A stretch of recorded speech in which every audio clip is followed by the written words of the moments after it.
So guys, welcome back to another video. This is a reaction to how was the Blackbirds program kept secret, and this video has been popping up on my feed for a few, I'd say like 2 weeks now.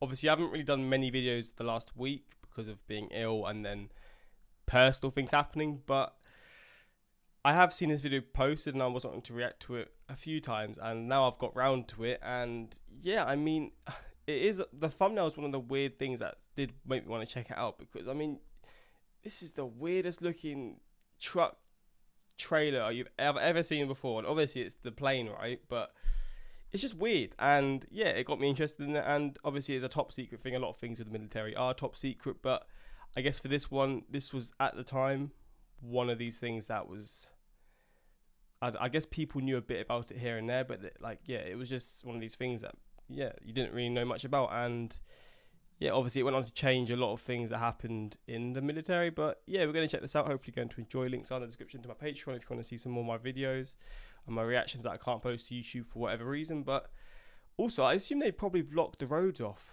Well, I think it's blocked here. Maybe the other side. And also, cars coming in the other direction, it's being blocked off by this. So I wonder what actually happened. In the early 1960s, the Central Intelligence Agency operated a bogus trucking company called Roadrunners International.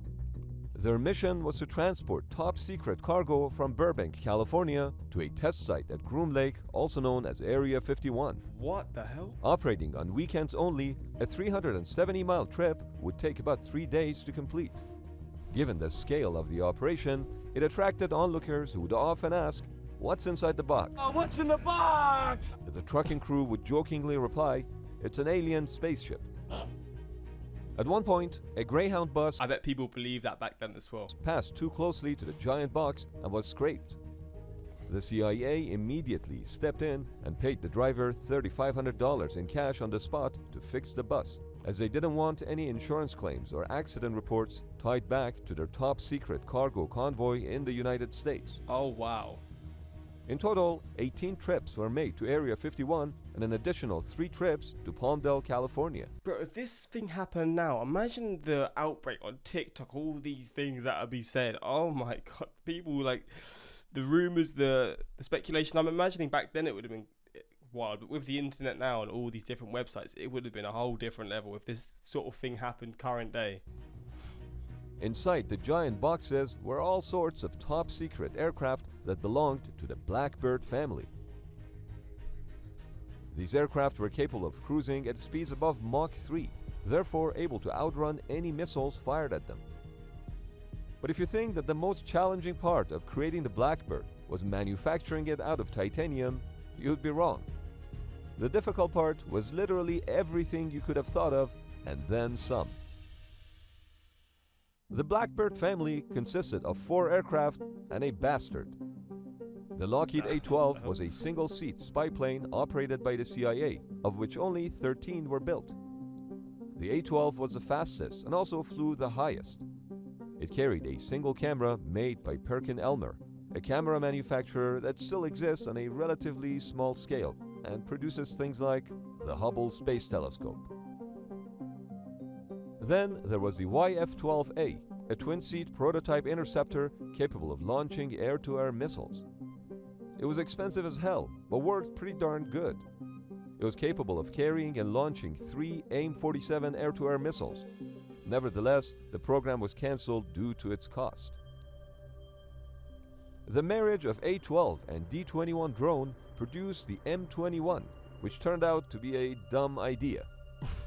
The D-21 was a ramjet-powered drone that was launched from the M-21 mothership. It was designed to operate at Mach 3.5 at an altitude of 90,000 feet while carrying a camera to hostile territories. What the hell? The issue was that the drone wings were too close to the rudders of the mothership.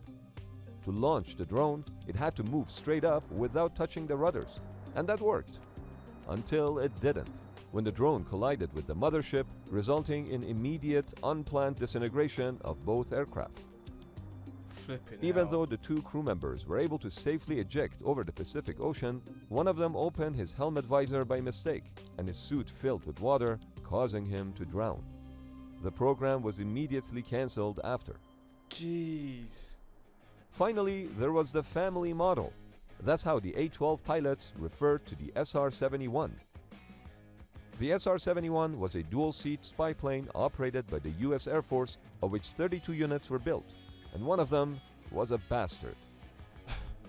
But first, you know those video games that have a fancy commercial, but then the actual game looks like this? Well, that's not the case with our video sponsor, War Thunder. Go on, getting his money. You love to see it. Secure on the back. From the rear half of a...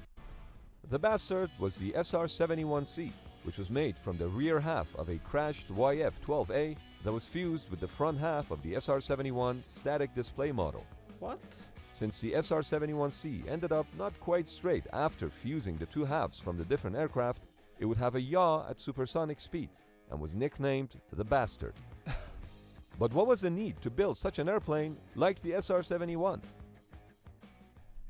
In the late 1950s, it became evident that the subsonic U-2 spy planes, which operated at 70,000 feet over the Soviet Union, were becoming increasingly vulnerable to the Soviets' newest surface-to-air missiles, the SA-2.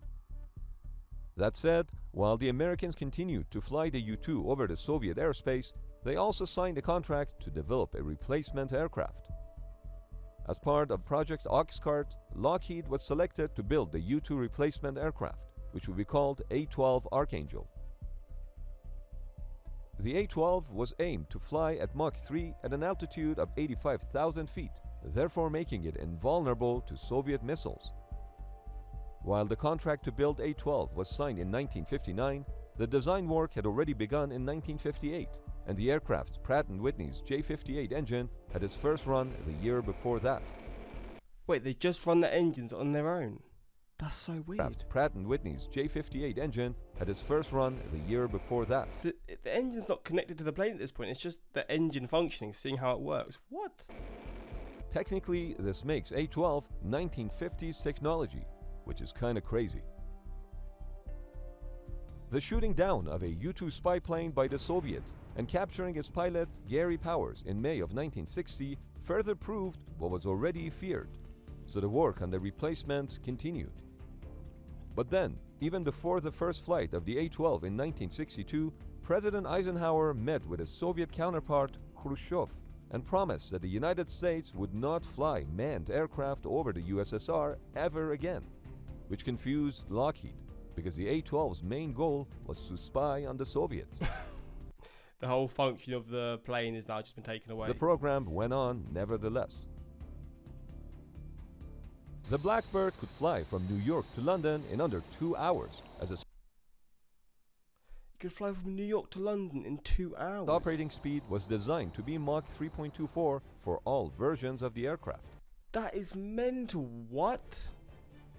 It was the only aircraft that consumed less fuel the faster it went. Doesn't make sense. What the hell? Or exactly, anything below or above Mach 3.24 was to be less efficient and increase fuel consumption. The SR-71's fastest record was Mach 3.43 before the engine suffered dual onstart and both pilots thought that the plane was about to disintegrate. Meanwhile, the A-12's fastest flight was at Mach 3.56 for a mere 15 seconds, until it suffered an anomaly during which everything was redlined. Oh no. It's worth noting that Soviet aircraft like MiG-25 were also capable of speeds of Mach 3, but only for minutes at a time. But the Blackbirds were capable of sustained cruising speed of Mach 3+. Officially, the Blackbird's flight ceiling was 85,000 feet, and the A-12 was capable of flying as far as 95,000 feet with an unconfirmed record of 96,200 feet. What? The camera on SR-71 was able to take photos that were 72 miles wide from an altitude of 85,000 feet with a resolution of 1 foot. The film was 10,500 feet long and 5 inches wide. It could map during one mission a path 60 miles wide from San Francisco to New York. The Blackbird was the first aircraft to use composite materials. Select plastics lowered the radar cross-section of the aircraft, which meant by the time the enemy detected the airplane, the Blackbird would be on its way out of the enemy territory. The aircraft had no defense capabilities beside its stealth, speed, and some jamming equipment. Oh, and it was cheap by today's standards. It cost $36 million in 1966, which is equivalent to $331 million per plane in today's dollars. Oh my days. For comparison, the B-2 costs $1.37 billion in today's dollars. I mean, it's cheap in terms of building planes, but still, goddamn, 1.3 billion. Wild. But there was a problem. A big problem that complicated everything about the airplane. And that problem was heat. Blackbird's operational temperature ranged from minus 65 degrees Fahrenheit to 800 degrees Fahrenheit. During a Mach 3.2 flight, the leading edges of the airplane and inlets would run at 790 degrees Fahrenheit. The wings and fuselage would heat up between 450 and 500 degrees Fahrenheit. The afterburner and ejector would run between 900 and 1100 degrees. Oh my god. Aluminum would not have been able to withstand the heat produced by the Blackbird, and steel would have been too heavy, so titanium was the only option. But the United States did not produce the titanium ore that was required, so they bought it from the largest titanium supplier at the time, the Soviet Union. They bought they bought it from the Soviet Union, who they're then using it to like spy on and stuff. Obviously at this point they're not, but there's still the Cold War going on. That's so interesting. What the hell? That's right. Buying And surely the Soviet Union at this point knew what they were using it for. materials from your enemy to build something in order to fight that enemy. But not directly. The CIA had to come in and use third parties and shell companies to purchase the titanium. Fairs. Moscow was completely unaware of this. Oh. You can just imagine the amount of secrecy that went into this project. The aircraft was made 85% from titanium. Almost all interior components were made from titanium. But believe it or not, the skin of the aircraft was 1/3 plastic, asbestos silicone laminate to be exact. Wait, it was made out of asbestos. The aircraft was 1/3 plastic, asbestos silicone laminate to be exact. What? The reason was that the Blackbird was the first ever attempt at reducing radar cross-section of the aircraft. Specifically, all the outside edges of the aircraft were covered in these plastic panels. The radar hits the object at the edges first, so if you could make the edges out of something that absorbs the radar energy rather than reflects it, as far as the radar is concerned, you are not there. That is insane. By today's standards, the Blackbird's stealth is minuscule, as it had a radar cross-section of 107 square feet. For comparison, the radar cross-section of a B-52 bomber is about 1,000 square feet, and as for the B-2, it's 0.15 square inch, which is about the size of a bumblebee. What? But the Blackbird was nevertheless, in a way, the first stealth aircraft. Besides getting titanium from the Soviet Union, there was another huge problem. Well, basically everything. As we already discussed, during its cruising speed of Mach 3.2, the aircraft would run at about 500 degrees Fahrenheit. For reference, a modern fighter jet traveling at Mach 2.2 would run at 250 degrees Fahrenheit. This So meant it's halved pretty much. that all the aircraft components would get extremely hot over time and might potentially fail. So the engineers at Lockheed's Skunk Works division put all conventional aircraft components like cables, pumps, actuators, control systems, hydraulic fluids, seals, and pumps in an oven to see if they would be able to continuously operate at temperatures of up to 600 degrees Fahrenheit. That is insane. That's not even stuff that you comprehend. Like, obviously, you got all these different things built into these planes that they use, but having to then function them in this sort of heat, it's just something I can't really comprehend. It's mental. Almost all components failed the test, which meant that every single Okay. component had to be redesigned from scratch. What? For example, the hell? conventional control cable used in aircraft failed the temperature test and had to be redesigned and made from a watch spring material known as alloy. Another example was the window in the belly of the aircraft, where the camera was going to be. The window couldn't be made from glass, as it would heat up and distort the image. Therefore, the window was made from quartz, something that had never been done before. What is quartz? An even bigger problem was fusing the window to the airplane, because no glue would work in those temperatures. So instead, So it would just unstick. they had to fuse the quartz window to the frame of the aircraft with ultrasonic means. What? What does that even mean? God damn. Same challenge went for electrical systems as basic as wires. Even the space-age components were not up to the task, as they were developed for short-term temperature bursts, not continuous operation under extreme heat. The Blackbirds were powered by Pratt & Whitney's J58 engine, which was designed for 100% efficiency at Mach 3.24. For reference, at takeoff, the afterburner produced only 26% of the maximum thrust. The inlet spike played a paramount role in making Mach 3 flights efficient. The inlet would slow down the intake air from Mach 3 to Mach 0.3 at the engine base. The spike would be fully extended at engine start and cruise speeds of up to Mach 1.5. For speeds above Mach 1.5, the spike was incrementally pulled back, about 1.6 inches per 1/10 of a Mach increase in speed, until the spike was fully retracted 26 inches at Mach 3.2. The reason for moving the spike backwards was to capture the normal shock wave in the engine nacelle inlet and slow down the air for subsonic delivery into the engine compressor stages. Not capturing the normal shock wave risked an inlet unstart. Unstart is an aerodynamic disturbance in the inlet of the engine which basically kills all the power to the engine. As a result of an unstart, the disparity of thrust between the two engines would become a serious problem. It would be extremely difficult for the pilot to control the aircraft when one of the engines would experience an unstart event.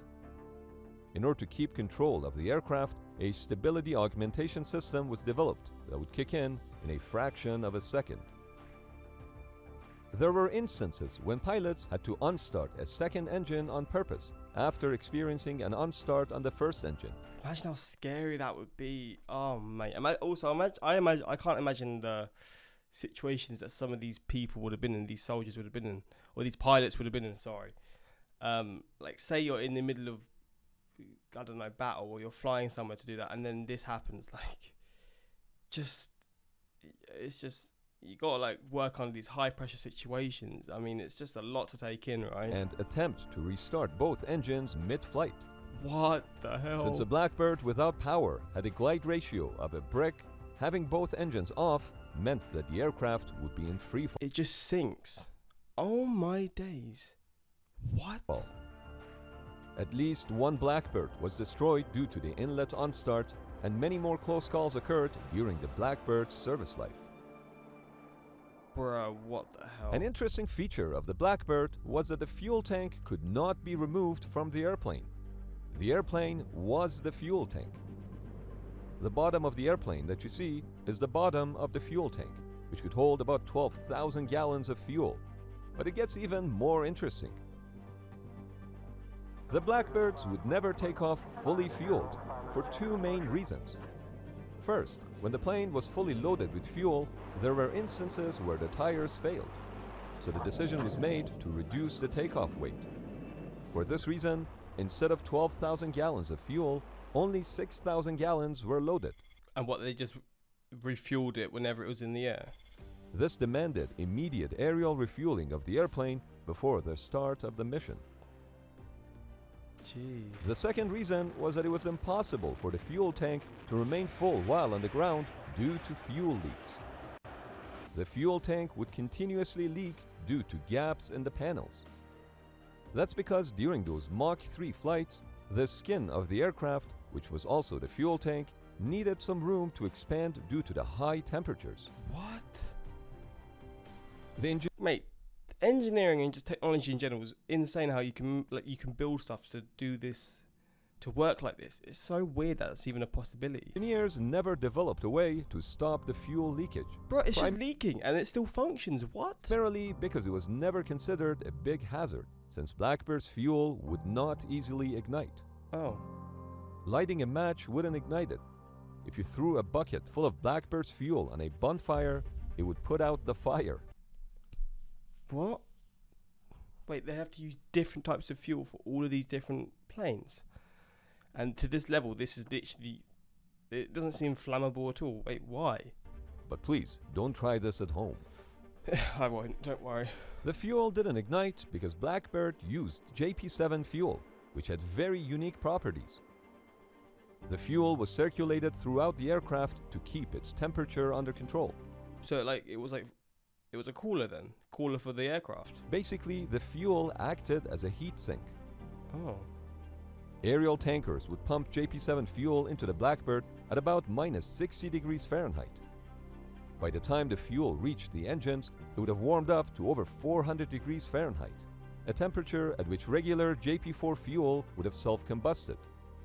But JP7 has a very high flash point and combustion point, to the extent that in order to burn it in its engines, the Blackbird had to carry canisters of a highly volatile chemical. That is crazy how it can all function at this heat. It's literally boiling and it's just functioning like nothing's happening. Called triethyl borane, which was used to ignite the JP7 fuel inside the engines.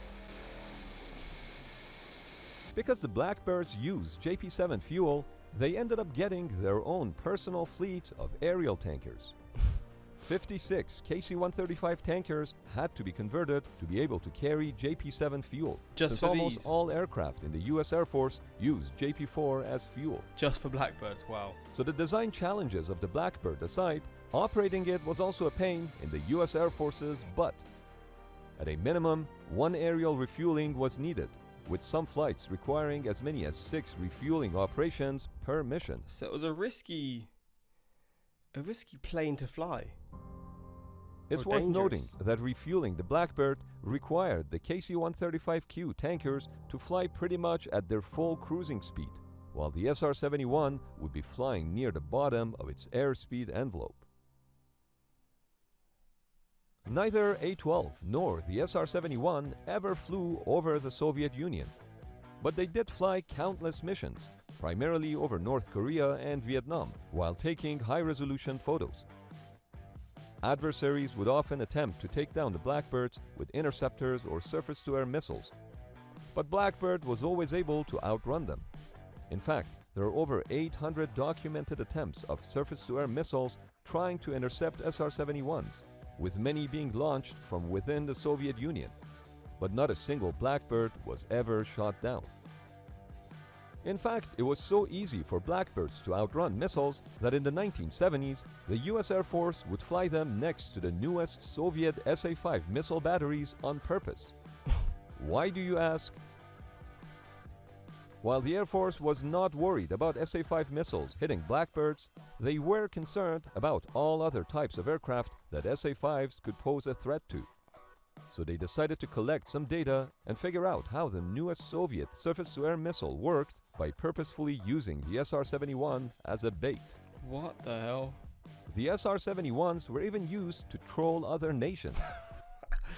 What? That's a whole other level of trolling, man. What the hell? From time to time, the SR-71 would intentionally overfly ceremonies of foreign head of states meetings. Oh, their heads would have been boiling. Imagine Saddam Hussein seeing that going on. He would have been raging. And there was nothing that could be done about the unpleasant sonic boom generated by the Blackbird. All Blackbird pilots had to wear spacesuits, just like the U-2 pilots. What? And they had to undergo the same physical training as astronauts. Each Jeez. time a crew member completed their first Mach 3 Plus flight, they would receive a certificate, joining the exclusive Mach 3 Club. Well, they get a trophy and everything. That's so wild. The A-12 pilots had to be under 6 feet tall and weigh less than 175 pounds to fit in the cockpit. Damn. That's why I couldn't fly one. The pilots also had to be emotionally stable, married, and have at least 2,000 total flight hours. You have to be married. Also had to be emotionally stable, married, You have to be married. What? and have at least 2,000 total flight hours. All additional valid reasons for my disqualification. But why married? Fair enough. That's a strange one. Yeah. What? The reason was to avoid defection. The CIA didn't want a pilot to steal their aircraft and fly it to the USSR. Being married was some kind of social insurance when putting a pilot behind the most advanced American aircraft. fair enough. I mean, you got to make every little detail, and like, I guess you got to make sure the pilots aren't gonna do certain things. I mean, it's to weird lengths, but I guess in these times it was important to have that sort of stuff. Even now, obviously, in the mental side of it, that makes a lot of sense because you want to make sure they're not gonna do some sort of thing. But I mean, he explained it, so it makes more sense. But even then, it's wild how that's one of the needs to be able to fly one of these Blackbirds. However, the marriage requirement only applied to CIA's A-12 pilots, not to the US Air Force's SR-71 pilots. In total, the CIA recruited 6 Air Force pilots who had to resign and join the CIA as civilians. They had to undergo training for resistance to interrogation, which included waterboarding. Before heading out on a mission, the A-12 pilots were given 24 hours to sober up. Not that they necessarily drank more than anyone else. I mean, that's fair enough. While not a single Blackbird was ever shot down, a good chunk of them were lost due to accidents. For example, on May 24, 1963, an A-12 stalled and crashed during a test flight in Utah. The pilot ejected and survived, but the local deputy, along with a vacationing family nearby, witnessed the accident and even managed to get photographs of the crash site. The CIA promptly seized the photos and paid $25,000 to the vacationing family and to the deputy to keep quiet. What?